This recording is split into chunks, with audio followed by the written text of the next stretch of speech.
বিদায় নিয়ে যখন তোমরা কবরে এসেছিলে তখন তোমার আমলটা মাইপে দেখেছি দুনিয়ার জমিনে আসার পরে, কবরে আসার পরে তোমার গুনাহটা বেশি ছিল, সওয়াবটা কম ছিল, এজন্য তোমার কবরটা জাহান্নামের গর্ত ছিল। কিন্তু এখন আমি লক্ষ্য করে তাকিয়ে দেখি তোমার গুনাহটা ওইভাবে রয়ে গেছে আর সওয়াবটা একটু বেশি হয়ে গেছে।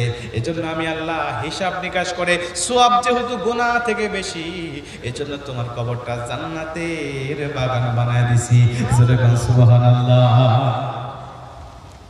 বান্দা বুঝতে পারবে না, বলবে আল্লাহ আমার সওয়াব বেশি হলো কেমন করে, আমি তো গুনাহগার, আমি তো জাহান্নামী, আমার তো গুনাহ বেশি ছিল, সওয়াব বেশি হলো কেমন করে?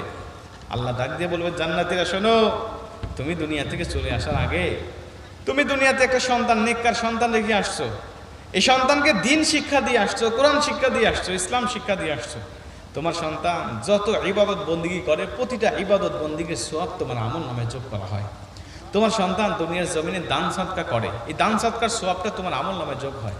তুমি দুনিয়ার জমি থেকে চলে আসার আগে একটা মাদ্রাসায় তুমি কিছু টাকা দিয়ে আসছো, এই মাদ্রাসায় কোরআন তেলাওয়াত হয়, ও তেলাওয়াতের সওয়াব তোমার আমলনামায় যোগ হয়। তুমি দুনিয়া থেকে চলে আসার আগে একটা মসজিদে 2000 টাকা রেখে আসছো, ও মসজিদে মুসল্লিরা দাঁড়িয়ে নামাজ আদায় করছে, ও নামাজ আদায় করে যা সওয়াব পাচ্ছে প্রতিটা সওয়াবের অংশ আমি আল্লাহ তোমার আমলনামায় যোগ করতেছি। এই বিভিন্ন সওয়াবগুলো যোগ হইতে হইতে হইতে হইতে এখন তোমার গুনাহ ওইভাবে রয়ে গেছে আর সওয়াবটা অনেক বেশি হয়ে গেছে। এজন্য আমি আল্লাহ এখন তোমার কবরটা জান্নাতের বাগান বানিয়ে দিচ্ছি। নবীজি বলেন আমি চাই আমার প্রতিটা উম্মত তার আমলনামায় এই চলমান আমলটা রেখে যাক, যেন একদিন তার হায়াত থেমে যাবে কিন্তু আমল থামবে না। একদিন হায়াত থেমে যাবে, তার আমল থামবে না, তার আমলটা চলতেই থাকবে। আমি আপনাদেরকে চাই অবশ্যই এই আমলটা আমরা রেখে যাব, চলমান আমল। মানে সুন্দর আপনারা মসজিদ করেছেন, আমি শুনেছি আরও কিছু টাকা পয়সার প্রয়োজন মসজিদে কাজ করার জন্য, কাজ হবে। কমিটিরা আপনাদের কাছে একটু আবেদন করতে বলেছেন, আমি আপনাদের কাছে চাই একদিন আমি থাকবো না কিন্তু মসজিদ ঠিকই থাকবে।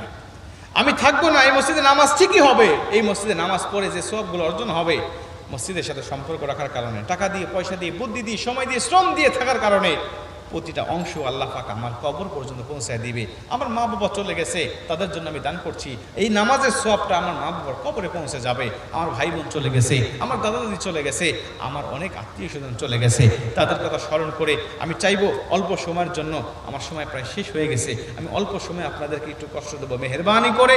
আমাকে কমিটি বলেছেন হুজুর একটু কালেকশন করে নেবেন, একটু আমি আপনাদের কাছে অনুরোধ করবো। আমি মুসাফির, নবীজি বলেছেন মুসাফিরের দোয়া কবুল হয়, এটা 100%। বন্ধুকে গুলি মিস হতে পারে, 3 ব্যক্তির দোয়া কখনো মিস হয় না, তার মধ্যে একটা হলো মুসাফির। আমি গুনাহগার, এতে কোনো সন্দেহ নাই, মুসাফির এতে কোনো সন্দেহ নাই। আমি বাংলাদেশ থেকে এসেছি, আগামীকালকে আবার চলে যাব বাংলাদেশে। আমি আপনাদেরকে মেহেরবানি করে অনুরোধ করব, যারা যেটুকু সামর্থ্য আছে, 1000, 2000, 5000, যার যেমন সামর্থ্য আছে, আল্লাহর ঘর মসজিদে দিয়ে আপনারা একটুখানি এই আমার কাছ থেকে একটু দোয়া নেবেন। আমি আপনাদের জন্য মুসাফির হিসাবে একটু দোয়া করবো ইনশাআল্লাহ। নগদ দিবেন, নগদ না থাকলে বাকিও লেখায় দিবেন, আপনাদের সামর্থ্য যখন থাকবে তখন আপনারা দিয়ে দেবেন ইনশাআল্লাহ।